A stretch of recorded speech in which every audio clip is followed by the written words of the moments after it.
అభ్యర్థుల ఎంపికలో చంద్రబాబుకి జగన్కి ఒక తేడా ఉంది. ఒకప్పుడు ఎన్టీ రామారావు ఆంధ్రప్రదేశ్లో బడుగు బలహీన వర్గాల నుంచి డబ్బులు లేని వాళ్ళకి రాజకీయ అవకాశాలు కల్పించారు. ఎమ్మెల్యేలు ఎంపీలు అయ్యారు. యువతరానికి కూడా బోల్డ్ అంతమంది ఆ రోజున ఉన్న యువతరమే తర్వాత కాలంలో ఎన్టీఆర్ మరణించే నాటికి ఉన్నటువంటి యువకులే కదా పయ్యావుల కేశవులు, లేకపోతే దుళిపాళ్ళ నరేందర్లు, ఆలపాటి రాజాలు, దేవినేని ఉమాలు, ఇట్లాంటి వాళ్ళందరూ కూడా వాళ్ళు అప్పుడు యంగ్స్టర్స్, ఇప్పుడు వాళ్ళు వృద్ధులయ్యారు.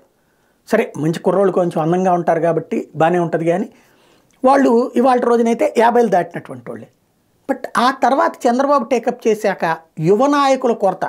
ఇప్పుడు యువ నాయకులు ఎవరయ్యా అంటే పరిటాల సునీత గారి అబ్బాయి, అచ్చెన్నాయుడు గారి అబ్బాయి, అయ్యన్న పాత్రుడు గారి అబ్బాయి, ఇట్లాంటి వాళ్ళ అబ్బాయిలు తప్ప కొత్త శక్తులు లేదు. అదే సందర్భంలో ధనవంతులకి మాత్రమే ప్రయారిటీ ఇచ్చుకుంటూ వస్తున్నారు బాబు గారు. స్టిల్ నౌ డబ్బున్నటువంటి వాడికి టికెట్ ఇచ్చే ప్రయారిటీ ఉన్నారు తప్పించి డబ్బులు లేనోడికి తను డబ్బులు ఇచ్చి గెలిపించడం లేదా పోటీలో నిలబెట్టడం అన్నటువంటిది లేదు. అది జగన్మోహన్ రెడ్డి దగ్గర విపరీతంగా ఉంది. ఇప్పుడు తను ఇచ్చింది క్రిందసారి దాదాపు 30-35 మందికి మధ్యతరగతి వర్గానికి సంబంధించినటువంటి వాళ్ళకి లేదా పేద వర్గాలకు సంబంధించిన వాళ్ళకి ఇచ్చాడు. ఫర్ ఎగ్జాంపుల్ ఏదైతే నందిగం సురేష్ లాంటి వాడు ఉన్నాడు, తనకు కారు కూడా లేదు. ఆ కారుని కొనిచ్చింది కూడా జగన్మోహన్ రెడ్డే, అట్లాగే తిప్పింది జగన్మోహన్ రెడ్డే, ఖర్చులకి దారి ఖర్చులకి ఇవన్నీ కూడా ఏర్పాటు చేసింది. అట్లాగే గురుమూర్తి తిరుపతి ఎంపీ ఏంటి, తను నెలకు 1,00,000-1,50,000 జీతం సంపాదించుకుని 2 లక్షలు అనుకుంటా ఫైనల్గా, అదే అతని కెపాసిటీ.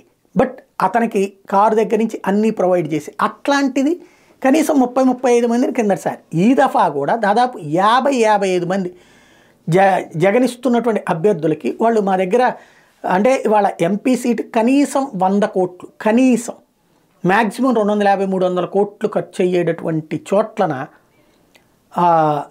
మా ఎగువ మధ్య తరగతి కుటుంబాల వాళ్ళని తీసుకొచ్చి పెడుతున్నాడు. ఫర్ ఎగ్జాంపుల్ ఇప్పుడు నరసాపురం ఎంపీగా ఏదైతే రఘురామకృష్ణరాజు మీద పోటీ చేయబోయేటటువంటి ఆవిడకి ఫ్యామిలీ వెల్ సెటిల్, బట్ 100 కోట్లు ఖర్చు పెట్టగలిగిన ఫ్యామిలీ కాదు.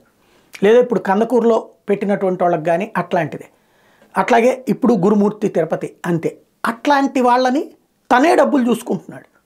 ఎమ్మెల్యే క్యాండిడేట్లు కూడా అట్లాగా కొత్త వాళ్ళని ఎవరైతే యాదవ సామాజిక వర్గం, సెటిబల్లి సామాజిక వర్గం, ఇట్లాగా బీసీ సామాజిక వర్గం నుంచి పెట్టారో వాళ్ళు పెద్దగా స్థితివంతులు కాదు, ధనవంతులు కాదు, నార్మల్గా వాళ్ళ ఖర్చులు వాళ్ళు చూసుకోగలిగిన వాళ్ళు. బట్ మిగతా ఎన్నికలకి పంచే ఖర్చు ఇదంతా ఎవరు? జగన్మోహన్ రెడ్డి స్వయంగా చూసుకునేటటువంటి వ్యవహారం. ఇది కొత్త నాయకత్వాల్ని తయారు చేసేటటువంటి పని జగన్మోహన్ రెడ్డి నేను చూసుకుంటా, మీకెందుకు మీరు దిగండి. ఎందుకంటే అవతల బలమైన శక్తులతో ఢీకొట్టబోతున్నారు బీసీ సామాజిక వర్గానికి సంబంధించినటువంటి వాళ్ళు. ఇప్పుడు అనిల్ యాదవ్ నరసరావుపేటలో లావు శ్రీకృష్ణదేవరాయలను ఏం తట్టుకోగలుగుతాడు ఫైనాన్షియల్గా? అనిల్ యాదవ్ కెపాసిటీ ఎంత ఉంటుంది యాక్చువల్గా చెప్పాలంటే? ఇక్కడ 250-300 కోట్ల ఖర్చు పెట్టగలడు శ్రీకృష్ణదేవరాయలు, అవసరమైతే 500 కోట్లు ఖర్చు పెట్టగలడు. ఎలాగ తట్టుకుంటాడు? రేపు రఘురామకృష్ణరాజు కావాలంటే 500 కోట్లు ఖర్చు పెట్టగలడు. అప్పుడు ఆవిడ ఎట్లా తట్టుకుంటుంది? బట్ నేను చూసుకుంటానని భరోసా ఇస్తున్నాడు జగన్మోహన్ రెడ్డి. కాబట్టి ఏం జరుగుతుంది ఇది రాబోయే రాజకీయం అనేది చూడాలి.